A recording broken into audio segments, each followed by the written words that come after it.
دا کراچي دی دوبۍ سنټر چې په تاریخ روډ باندې واقع دی. دلته د پښتنو په سلهاو دوکانونه دي او په دې کې په عربو روپۍ کوم کاروبار کیږي او د عربو روپۍ دلته کپړه او نور سامان پروت دی.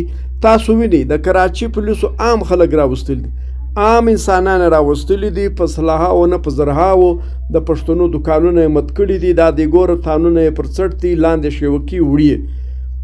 په دې کراچي کې دلته د سندیانو هم دوکانونه شته، د کراچي د ماجرو دوکانونه هم شته، د پنجابیانو هم شته، د هر چا ده شته.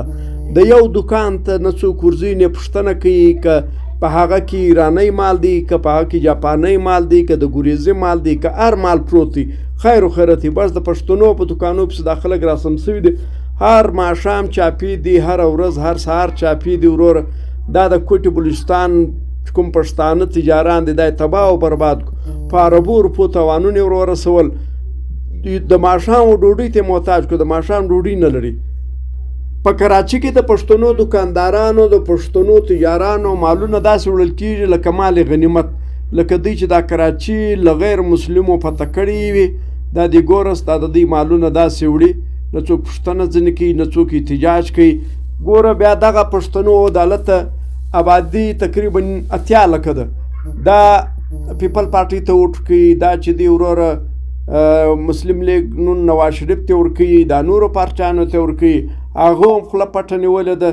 دلته یوه میډیا هم د پښتنو حمایت نه کوي، یوه میډیا هم د پښتنو سره نه درېږي، نه مدد کوي، نه تعاون ورسره کوي، نه دغه شان په یو سوشل میډیا د کراچي راځي، نه پر جیو راځي، نه پر بل چینل راځي.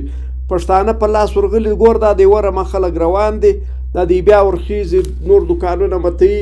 بیا به هغه ګور دا یو سړي سره دا کلپات چې په متوي دا یې په اوږه دی، هغه غټ په لاس ورسره دی، نو دا دی اوس روان دی. دا به بیا د پښتنو مالونه لوټي.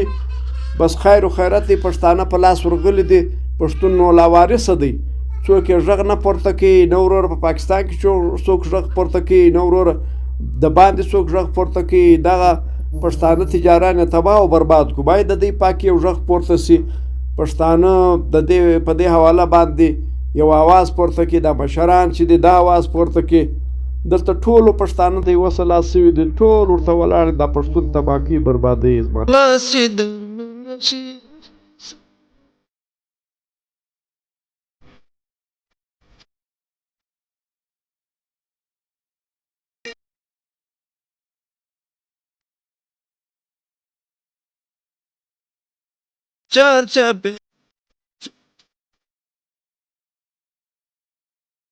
Body